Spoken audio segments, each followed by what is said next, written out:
Pues bien, señores, presentamos al señor César Butrón, presidente del directorio del Comité de Operación Económica del Sistema COES, quien en esta oportunidad va a ser el moderador del panel de expertos. Adelante, por favor, y tome asiento.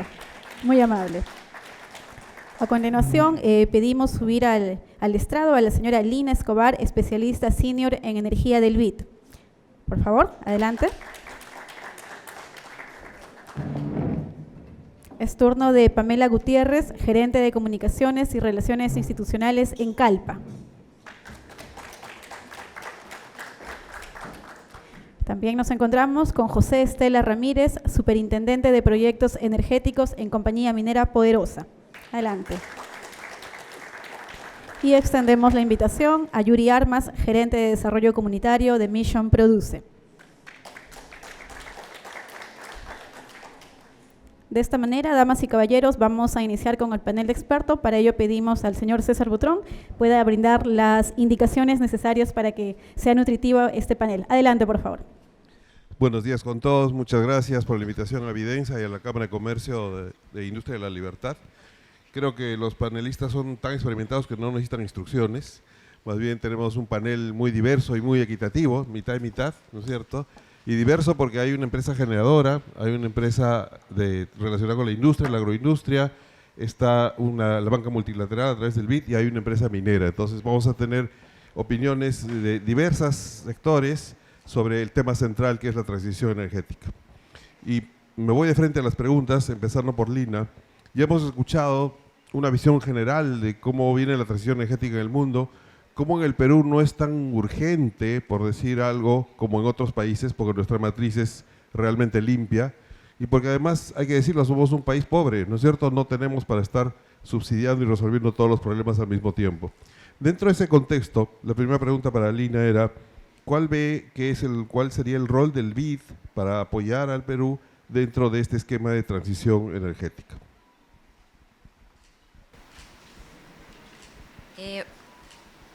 Hola, ¿se oye? ¿Sí? Bueno, No buenos días.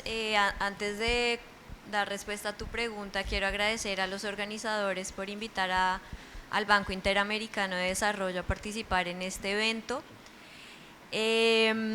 Y bueno, con respecto a cuál es el rol del BID, del Banco Interamericano en la transición energética en Perú, pues quiero contarles que nosotros como Banco de Desarrollo, digamos que tenemos dos grandes roles. El primero es prestar asistencia técnica, algo en lo que estamos, digamos, acompañando al gobierno peruano desde hace ya varias décadas, asesorando y prestando, digamos, el mejor conocimiento para la toma de decisiones en el sector público y en el sector privado también. De hecho, actualmente tenemos bastantes programas de cooperación técnica con el gobierno peruano en materia de eficiencia energética, en materia de hidrógeno verde, en materia de inserción de renovables, en materia de reducción de trámites, en materia de cómo desarrollar la matriz eléctrica 2050 para llegar a la carbono neutralidad. Y estamos también trabajando con ellos para la actualización de la política energética 2050, que será un proceso que empiece el próximo año, donde, digamos, bajo la metodología y la guía CEPLAN, pues será un proceso participativo en donde precisamente se va a tratar de integrar todas estas necesidades de descarbonización, de seguridad energética, de asequibilidad, para pues tener una respuesta integral a los desafíos energéticos del país. Adicionalmente, pues nosotros somos una banca de desarrollo en donde financiamos proyectos, ya sea de cambios de política pública, de inversión. Nosotros venimos también trabajando en programas para el financiamiento, por ejemplo, en acelerar la cobertura, llegar al 100% de cobertura eléctrica en el Perú. En ese orden de ideas venimos trabajando con la Dirección General de Electrificación Rural para llevar energía a diferentes municipios de los departamentos de Amazonas, Loreto y Ucayali, que es donde se observan las mayores brechas. Entonces, digamos que desde el banco estamos comprometidos con apoyar al gobierno peruano a alcanzar sus metas, tanto, digamos, de acceso a la energía, de asequibilidad, de descarbonización, y brindar todo el apoyo técnico a través, digamos, del know-how que tenemos como el banco líder en, digamos, temas energéticos en la región. Nosotros estamos presentes en todos los países de América Latina y el Caribe, en donde hemos hecho proyectos pues, de diferente naturaleza y asesoramos a los gobiernos en materia regulatoria, en materia de política, así que pues para nosotros es un reto, como ya lo mostraron pues en las presentaciones anteriores, acompañar al gobierno peruano en este desafío. Tal vez para terminar quiero pues mencionar que de los estudios que hemos hecho, de los análisis que desde el BID se han llevado a cabo en el Perú, Perú está en una excelente situación para afrontar estos retos de manera pragmática y de manera beneficiosa para todos los ciudadanos, las industrias peruanas. Nosotros hemos visto que, si volvemos a los datos que presentó el colega de CAF sobre concentración, digamos, del factor de emisión de la red, que es cuántos gramos de CO2 por cada kilovatio hora que se produce, que vimos que Perú pues tiene un indicador relativamente bueno. Nosotros hemos visto que ese factor de emisión se puede caer a la mitad, o sea, se puede reducir a mínimo costo, simplemente aprovechando los recursos que son abundantes y que son costo eficientes en el Perú, como son la generación eólica. Perú tiene un excelente recurso eólico que aún no ha estado aprovechado. De igual forma el recurso solar, en particular en el sur del país. Solo integrar solar y eólico en el corto plazo le permite al país atender a la demanda en los próximos 10 años a mínimo costo, o sea, seguridad energética, pero asimismo seguridad y asequibilidad, porque recordemos que estas tecnologías tienen unos costos hoy competitivos y mucho menores a la generación convencional. Entonces, seguridad, porque podemos atender el crecimiento de la demanda de energía eléctrica en el Perú en los próximos 10 años, a mínimo costo, asequibilidad y con tecnologías que no emiten CO2. Entonces, esto no es ya un tema ambiental, es un tema de costo eficiencia, es un buen negocio para el Perú integrar renovables a su parque generador y con ello pues darle oportunidades a la industria, sobre todo a las industrias pues que consumen mucha energía, darles un buen precio para que sean competitivas, generen empleo.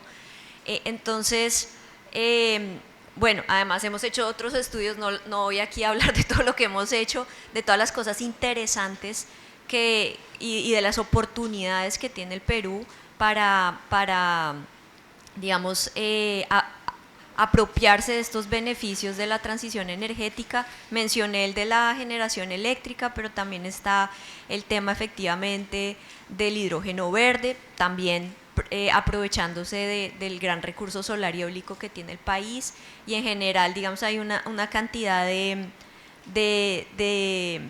digamos, como en Colombia decimos esto, no sé si acá se dice, yo soy colombiana, de mangos bajitos, como frutas que se pueden coger rápidamente, son ganancias rápidas para el país, que se pueden desplegar en el corto plazo con tecnologías que ya se conocen, que vienen avanzando, que son competitivas, hay apetito inversionista por venir al Perú, y pues hay como que aprovecharlo y no dejar escapar esta oportunidad. Hay otros temas, como lo mencionaron los anteriores expositores, pues que tardarán más tiempo porque precisamente aún falta desarrollo tecnológico, falta que sean digamos, sea eficiente hacer ese cambio, pero en el tema por lo menos de introducción de renovables es el momento de hacerlo y digamos están todas las condiciones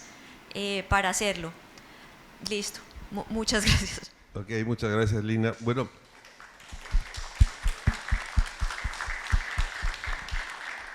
justamente hablando de los mangos bajitos, ¿no? Que son, a ver, hacer eólicas y solares, que es lo que todo el mundo inmediatamente piensa, ¿no? Renovables, tenemos tal potencial, ¿por qué no se utiliza?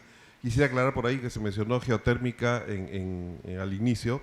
La geotérmica todavía está un poco lejos, ¿no? Es un poco cara, toma mucho tiempo y tiene mucho riesgo. Entonces, los mangos bajitos ahorita son solar y eólica. Y Pamela, en tu calidad de generadora eléctrica, ¿no es cierto?, que tiene proyectos al respecto, ¿qué nos puede decir? ¿Cómo ven ustedes como generadora? ¿Cómo enfrentan este tema de la transición energética? ¿Y qué opinas? ¿Por qué los mangos bajitos todavía no están cayendo? Porque no están cayendo, es una realidad que tenemos que conversar y lo vamos a conversar más adelante. Muchísimas gracias, César. Quería agradecer en primer lugar a la Cámara de Comercio de La Libertad por ofrecernos este espacio y ser nuestros anfitriones. Y en segundo lugar a Videncia Instituto, porque este es un espacio único, muy importante para poder compartir criterio, pensamiento, generar reflexión crítica también, ¿por qué no? Y tomar las decisiones, ayudar, digamos, a través de las conclusiones de este panel, a que nuestras autoridades tomen las decisiones que más les convienen a nuestro país, ¿no? Bueno, en primer lugar, Calpa Generación es una compañía eléctrica de generación. Tenemos el 45% de nuestro portafolio hidroeléctrico, es decir, generamos en base a agua. Y el siguiente respecto al portafolio es generación térmica. En ese sentido, estamos muy parecidos a lo que es el mix de generación del país, ¿no? La mitad de la generación nuestra es hidroeléctrica, tenemos una suerte enorme. Y en ese sentido, desde la empresa hemos podido entender también que la transición energética ya la estamos viviendo, o sea, no empezamos ahora. Desde hace varias décadas, César, tú eres un experto en el sector y conoces bien el tema. No ha sido solamente nuestra compañía la que ha promovido proyectos de generación hidroeléctrica, que es una fuente renovable, sino también viene desde hace muchos años, ¿no? Recordemos a Santiago Antúnez de Mayolo, a Pablo Bonner, dos visionarios que generaron toda una propuesta muy importante respecto al desarrollo de generación hidroeléctrica escalonada, tanto en la cuenca del río Rímac, Santa Eulalia, por el lado de Pablo Bonner, y en la central hidroeléctrica del Mantaro que conocemos, y Cañón del Pato, la última de la cual nosotros administramos, también es parte de esa visión tan proyectada en su momento, ¿no? que era única. ¿Qué es lo que nosotros vemos como enfocar la transición energética? Partía por señalar esto porque de hecho ya la estamos viviendo, ya el Perú atraviesa un camino desarrollado en cuanto a la transición energética, tenemos mucha energía limpia que es la que alimenta al Perú, a los ciudadanos, a las industrias. Y por otro lado, como Calpa Generación, también estamos desarrollando dentro de nuestra cartera de proyectos muchos en torno a la energía renovable no convencional. Tenemos al día de hoy el proyecto SANI, que es un proyecto que cuenta con EPO, con una concesión ya definitiva, y qué es lo que esperamos para desarrollarlo. Y ahí respondo un poco lo que mencionabas de los mangos bajitos, ¿no? Esperamos señales de mercado, porque consideramos que toda la energía que se inyecte al sistema a través de nuevos proyectos debe responder a una demanda real, una demanda que permita que la dinamización de este tipo de proyectos sea acorde con las necesidades del país. No generarle sobrecostos a la industria ni a los clientes residenciales a través de subsidios y haciendo poco competitiva esta energía, ¿no? Aprovecho también para felicitar a ENGIE, que es una empresa de nuestra competencia, que ha desarrollado el primer proyecto peruano de energía renovable no convencional, que se llama Punta Lomitas, que no tiene ningún subsidio del Estado. Y creo que eso es algo que es digno de felicitar, porque significa que estos proyectos sí se pueden desarrollar en la medida en que sean necesarios para el país, que reciban una señal de mercado, de tal manera de mantener esta ecuación, este equilibrio que señalaba Luis Miguel Castilla del trilema energético, ¿no?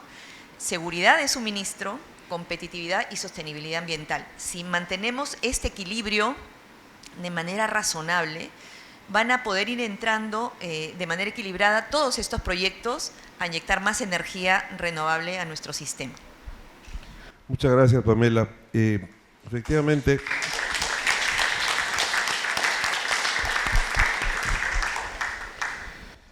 justamente Pamela es muy diplomática y ha dicho que está esperando señales de mercado, pero eso necesita una explicación. ¿Qué significa señales de mercado?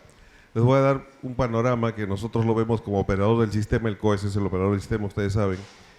Y ocurre que cualquier proyecto que quiera construir una planta solar, eólica, una mina, cualquier cosa que consuma o produzca electricidad, tiene que pasar primero por el COES para pedir una especie de autorización técnica para conectarse al sistema. Y eso se llama EPO, que lo mencionó Pamela. ¿Y saben ustedes cuánto es la máxima demanda del país en este momento? 7.500 megavatios, 7.500, todo el país, todo el conectado. ¿Y saben cuántos proyectos se han presentado al COES pidiendo esta autorización técnica? 20.000 megavatios. Entonces, hay proyectos a montones. La pregunta es, ¿por qué no se desarrollan? ¿Qué falta para que se desarrollen? Porque el conocimiento está, los estudios del BID dicen que esos son mangos bajitos, hay inversionistas interesados. ¿Qué es lo que falta? Y Pamela dice señales de mercado.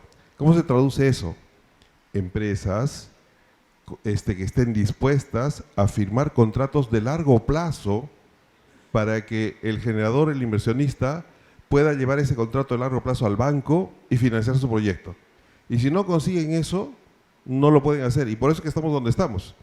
Habiendo tanto potencial, tanto interés, tanta gente que está gastando recursos, haciendo los estudios necesarios para presentarlos al COES y no se ven tantos proyectos. Entonces, justamente ahí entra, por ejemplo, entre otros, la minería, que es uno de los principales y grandes consumidores intensivos de electricidad. Entonces, englobando dentro de eso, le quería preguntar a José, primero, ¿cómo ven ellos, ¿no?, su participación en el desarrollo de la transición energética y en específico, si ellos reconocen un rol como compradores, que en la jerga de los contratos le llaman off-takers, porque me encanta la jerga inglesa, si ellos serían los compradores que podrían ayudar a financiar estos proyectos o no, ¿qué visión tienen? Gracias, César, por la pregunta y gracias a los organizadores por esta gentil invitación. Efectivamente, la minería es un gran consumidor del país. El 33 a 35% de toda la electricidad que consume el país en el sistema interconectado viene de la minería. Y esta tendencia se supone que debe ir aumentando por la gran necesidad de metales y minerales que requieren las renovables en el mundo. Y el Perú es bendecido tanto con recursos energéticos renovables como con minería. Entonces, sí, definitivamente la minería es, digamos, el llamado a poder ayudar a firmar contratos a mediano y largo plazo, no solo para que se desarrollen más proyectos de energía renovable, sino también por un tema de que la minería necesita también seguir desarrollándose. Solo que hay un tema importante, que es que la minería basa sus proyecciones en las exploraciones. Y las exploraciones requieren recursos, requieren tiempo, y generalmente la ventana de, de recursos probados o probables generalmente está entre 5 a 7 años. Y muchas veces los proyectos renovables requieren contratos a veces por un plazo mayor. Entonces, ahí viene un poco el tema de la bondad del recurso energético renovable y la bondad, de alguna manera, de que con plazos de 5 o 8 años también se pueden firmar contratos. Nosotros acabamos de firmar un contrato precisamente con Calpa por 5 años y renovables, ¿no? Es decir, lo más probable es que eso se siga proyectando. Y efectivamente con un compromiso de que esa energía sea 100% renovable y vamos a recibir unos certificados verdes en el primer trimestre del próximo año. Sí, la minería es llamada a ayudar a esta función. En el pasado se firmaban por más tiempo contratos, ¿no? Recordemos contratos por 10, 15, hasta 20 años. Hoy en día no solamente está el factor de los recursos, sino también un poco la incertidumbre de precios. A veces los generadores también ven en el precio una barrera y no quieren tampoco firmar con los consumidores como nosotros contratos también a tan largo plazo. Entonces, pero sí hay formas de encontrar equilibrios entre 5 y 10 años, que la minería puede firmarlos, y además acordemos que somos un país bendecido con recursos, ¿no? Tenemos la segunda radiación solar más grande del mundo, junto con Chile. Extraordinaria radiación solar en el sur, muy buena en el centro y buena en el norte, donde nos encontramos. Tan buena que es mejor que la de Alemania o cualquier país europeo.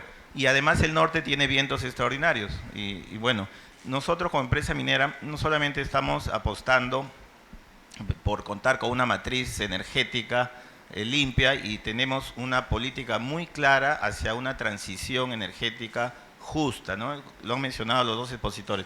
¿Por qué justa? Porque tiene que ir acompañada del componente social y ambiental.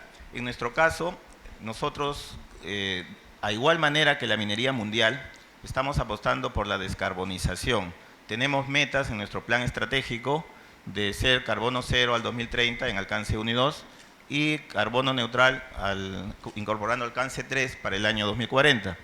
Acabo de venir hace 15 días en un congreso mundial de descarbonización de minería, y hemos sido la única empresa minera peruana que ha participado en este congreso, exponiendo nuestros planes, pero no solamente nuestros planes, sino los proyectos que ya venimos ejecutando. Acabamos de poner en operación un BESS, que es un sistema de almacenamiento de energía de 8 megavatios hora, que ha sido muy difundido, lo hemos inaugurado en octubre, que va a funcionar con una planta solar fotovoltaica de 7 megavatios, que va a generar fuente de trabajo. Apostamos hacia una transición energética justa, ¿no? Y también tenemos otros proyectos que nosotros le llamamos generación distribuida. ¿Por qué? Esta generación distribuida vamos a instalar no solamente paneles en todos los campamentos, almacenes, oficinas, que va a venir acompañada con baterías. ¿Y esto por qué? Porque nos encontramos en una cola de un sistema eléctrico. Estamos en Patás.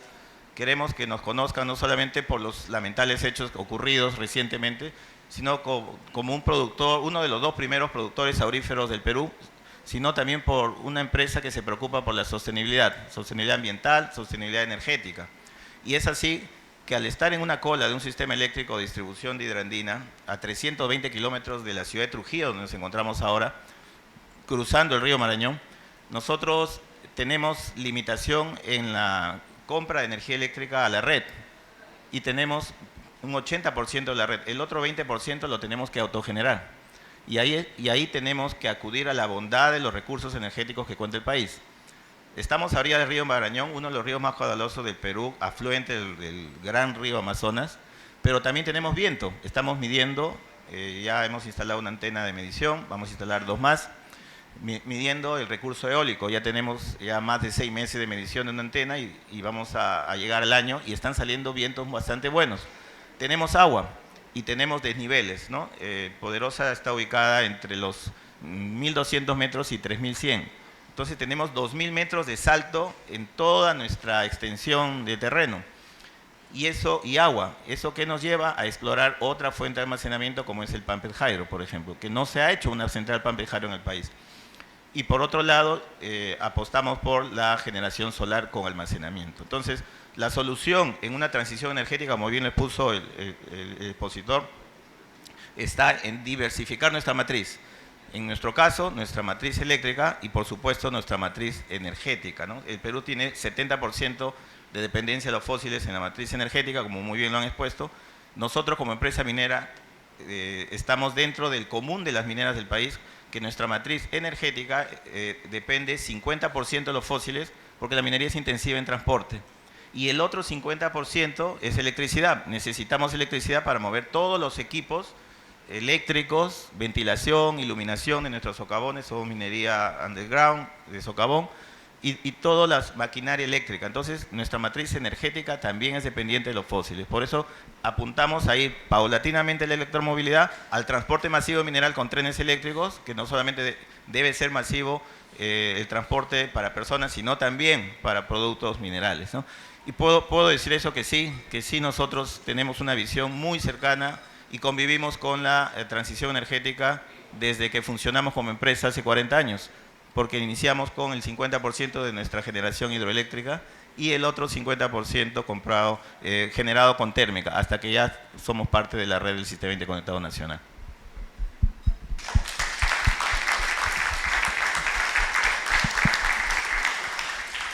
Bueno, José acaba de explicar muy bien el problema de los mangos bajitos, porque fíjense ustedes, lo ha dicho claramente, hay un dilema ahí que no se ha resuelto. Una empresa minera o cualquier empresa productiva tiene que ver pues, los riesgos de mercado, a qué precios va a colocar su producto, y tiene que ver los riesgos de contratos de largo plazo, y claramente no es lógico que se amarre a contratos de largo plazo de compra de energía, porque ¿por qué me voy a amarrar a un contrato de 15 años si a lo mejor el mineral se me acaba en 8 o 9 años y no sé qué hacer, o a lo mejor los precios de la electricidad bajarán notablemente y yo estoy amarrado a un contrato con precios altos?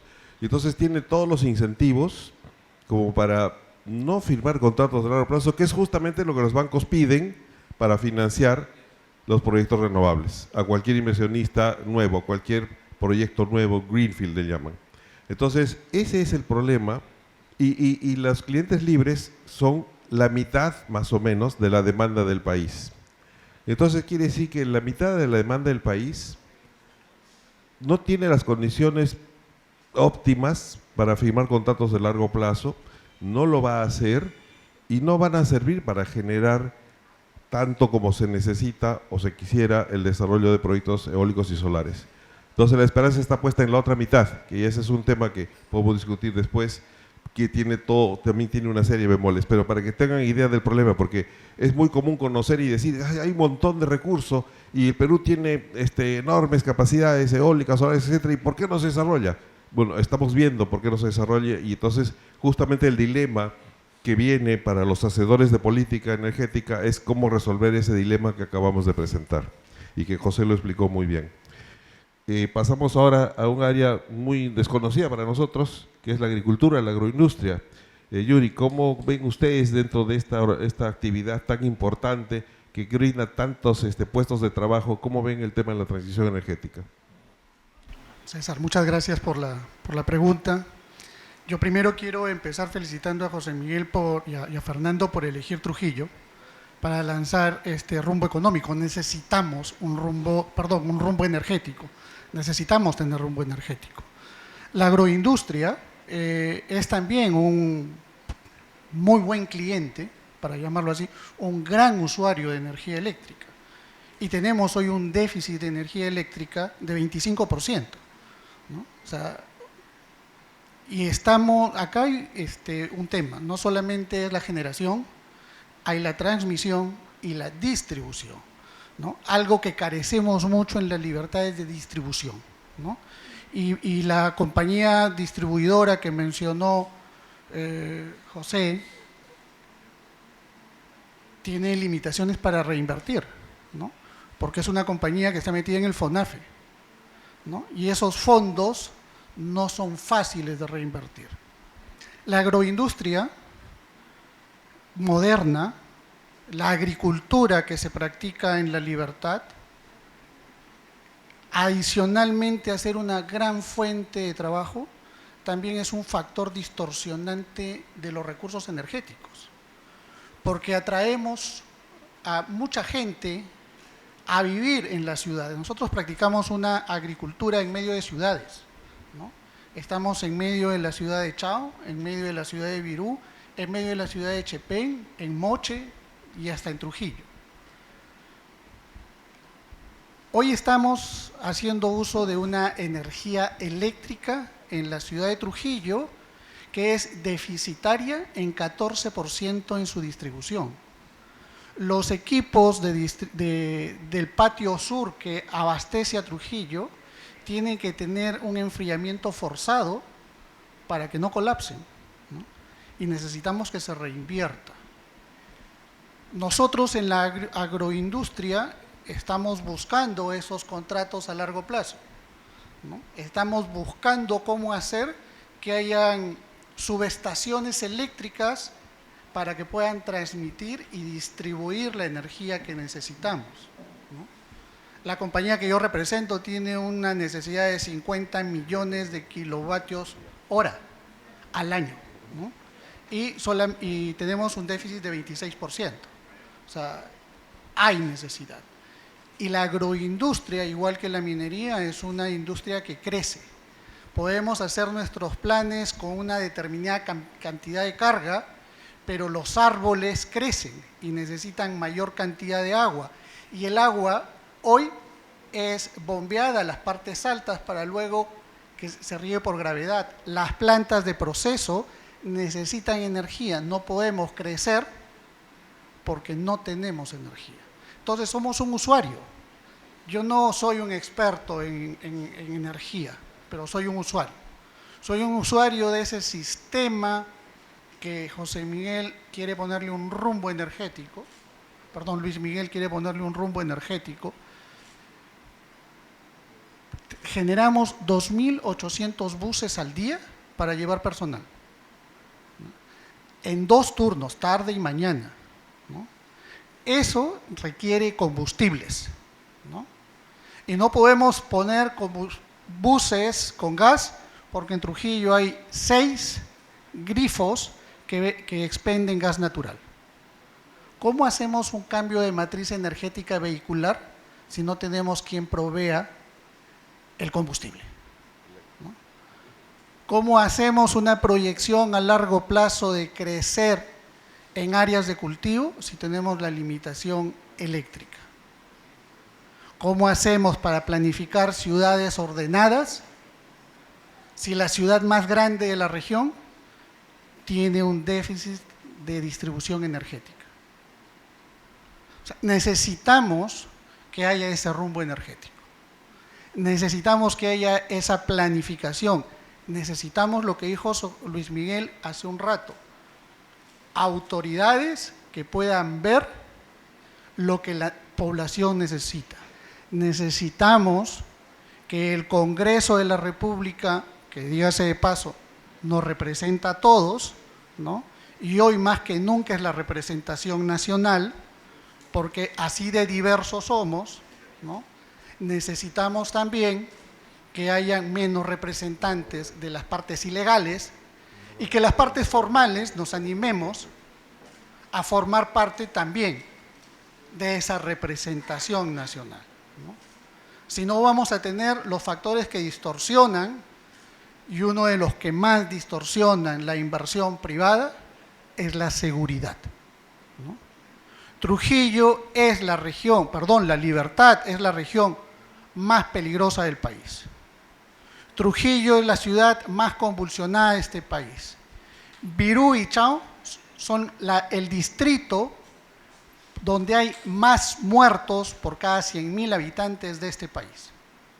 Entonces necesitamos que tengamos una visión más amplia de las cosas, ¿no? Tenemos que ver que este país necesita cambio de matriz energética ordenada, financiada, ¿no? No podemos financiar los peruanos vía subsidios todas las inversiones que se hacen, ¿no? La agroindustria está, Úrsula Maclean, que me acompaña, gerente de ADAS, representa a todas las empresas agroindustriales. Tenemos un proyecto de financiar una subestación porque el Estado no es que no lo puede hacer, es que se demora 7 o 10 años en hacer una subestación en Virú, ¿no? Y nuestra intención no es solamente el tener energía para nosotros, sino liberar energía para la población. Esa población que crece día a día y ve que las brechas sociales cada vez son más amplias. Y luego tenemos los problemas del barrio chino, o de Chao, o de Puno, que son la convulsión social que pueden hacer por un reclamo o laboral o político, pero tiene luego asidero en el caldo de cultivo, que son las brechas sociales. Gracias. Muchas gracias.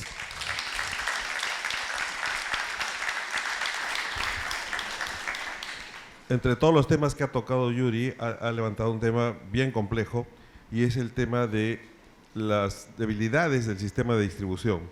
De nada serviría que haya un montón de empresas eólicas y solares generando y un sistema de transmisión troncal que trae energía si la distribución no llega, ¿no es cierto? Y eso levanta el tema de las empresas estatales. No sé si lo saben ustedes, pero excepto Lima e Ica, toda la distribución del país está en manos de empresas estatales.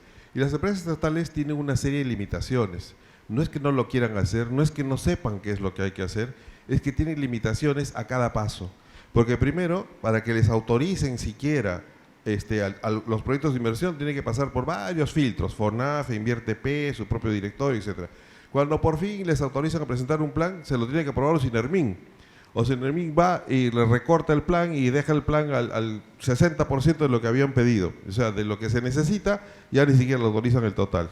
Y una vez que eso le autoriza, tiene que lidiar encima con la ley de contrataciones del Estado. Porque la ley de contrataciones del Estado es complejísima y entonces cualquier postor que no le gustó el resultado y impugna el problema, impugna la licitación, le paraliza todo y no puede seguir adelante, y por eso es que se atrasa terriblemente.